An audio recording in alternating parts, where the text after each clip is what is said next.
Jo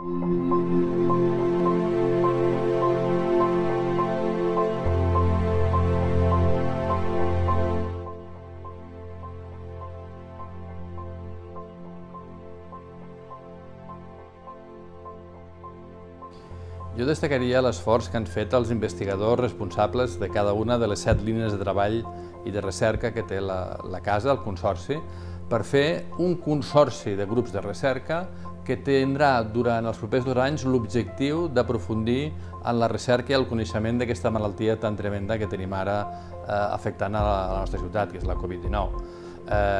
Voldria posar de manifest que ens hem posat d'acord per dedicar els nostres esforços per investigar aspectes que fan referència a per què les persones agafen la malaltia, per què algunes emmalalteixen més greus que altres i tot el que podem fer per pal·liar l'efecte de la malaltia en els pacients i tornar-los a la seva vida normal.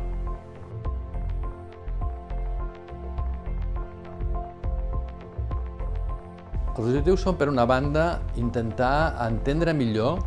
per què algunes persones de la comunitat es posen malaltes i altres no, per què algunes s'afecten pel virus i altres no. També entendre per què amb algunes l'afectació del virus és com un constipat, com una grip, i en canvi amb altres els porta a situacions molt greus que fa que hagin d'ingressar en un hospital i fins i tot ingressar en una UCI perquè no reconèixer que alguns es moren d'aquesta malaltia. Volem entendre el per què de cada una d'aquestes coses. Volem també millorar el nostre coneixement sobre els efectes que té la malaltia sobre diferents òrgans i sistemes i per poder entendre millor les seves complicacions i per tant estar-hi més atents i respondre de forma més ràpida. I finalment també tenim una gran preocupació, que és que veiem que els pacients un cop han passat la malaltia no tots tornen a la normalitat i veiem que molts necessiten procediments de rehabilitació que estem investigant per tornar-los a portar a un estat el més semblant al que tenien abans de caure malalts. Finalment, també tenim una línia molt potent de recerca que fa referència a per què els sanitaris, alguns, s'han contaminat amb el virus, s'han infectat. I estem fent tot un conjunt d'estudis clínics i serològics per seguir els anticossos que desenvolupem davant d'aquesta malaltia i poder veure quant de temps duren els anticossos generats per la pròpia malaltia i quants duraran els anticossos que fabricarem com a conseqüència d'haver estat vacunats.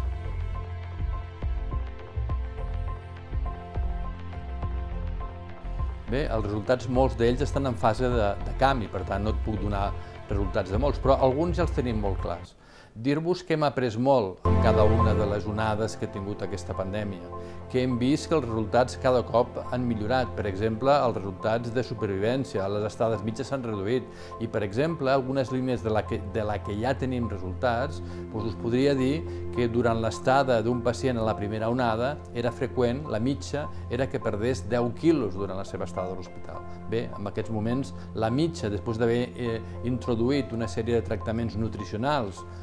estem per sota de 4. Això és una millora que s'ha produït senzillament perquè hem après a tractar els pacients abans que desenvolupin les complicacions nutricionals, no esperar que estiguin malnutrits, sinó reforçar-los des del començament, perquè la Covid és una malaltia que el que fa és accelerar el metabolisme, accelerar les despeses que tenen els pacients. També hem fet un mapa absolutament complet de la resposta immunitària que hem tingut els treballadors del Consorci al fet que hem tingut la casa plena de malalts durant tot aquest any i, evidentment, alguns dels treballadors s'han contagiat per aquest virus. Bé, els hem identificat i els hem estudiat des del punt de vista de quina resposta immunitària han donat, perquè ens interessa molt saber quan dura aquesta resposta natural i de quin tipus és, i també quan dura i de quin tipus és la resposta que ens dona la vacuna que acabem de rebre. I, finalment, hem fet també alguns estudis que han demostrat que els pacients amb Covid-19 tenen afectacions que fins ara no pensàvem. Fins ara pensàvem que el virus només afectava els pulmons i ara veiem com cada cop més tenim evidència, per exemple, que el virus pot afectar els mecanismes que ens fan percebre el gust i l'olor dels aliments, els nervis que ens permeten tenir sensibilitat a la faringe i per tant empassar bé, o bé les cèl·lules musculars que ens permeten respirar o moure'ns, i veiem com el virus és capaç d'atacar directament aquestes cèl·lules neurals o musculars i provocar defectes que fa que després les persones no puguin empassar bé, no puguin respirar bé o fins i tot no puguin caminar bé perquè el virus ha afectat de forma molt important aquestes cèl·lules que ens permeten aquesta funció.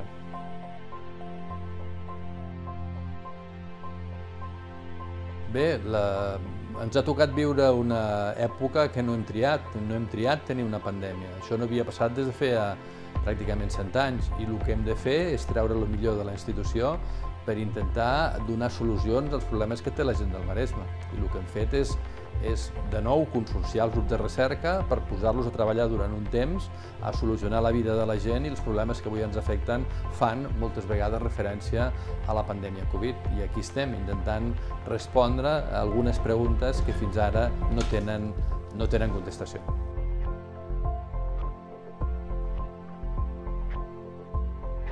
La ciència es fonamenta en un mètode que es diu el mètode científic.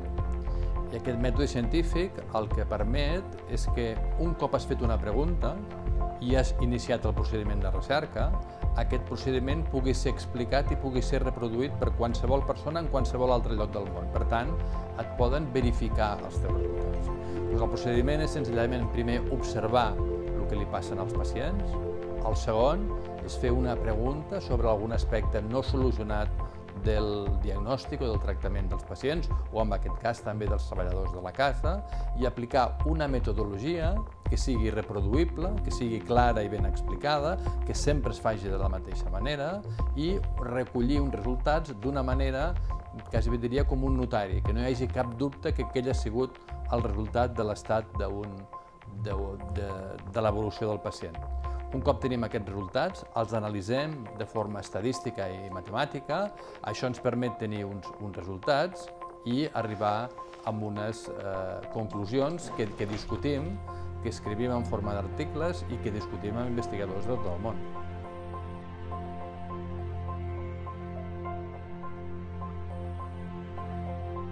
Totes les investigacions són interessants d'explicar. La metodologia que utilitzem els científics és que un cop tenim una conclusió, la sometem a l'opinió i a la revisió d'altres companys. És el que es diu la revisió per parells. Nosaltres enviem els nostres resultats a revistes científiques que tenen experts que discuteixen la manera com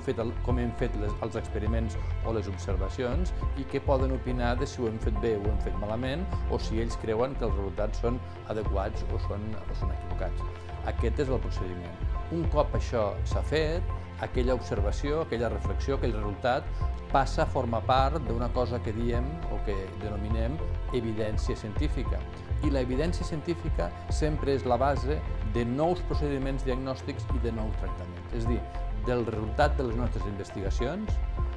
esperem canvis a la manera de diagnosticar o tractar els malalts tant del Maresme i de l'hospital com de tot el món.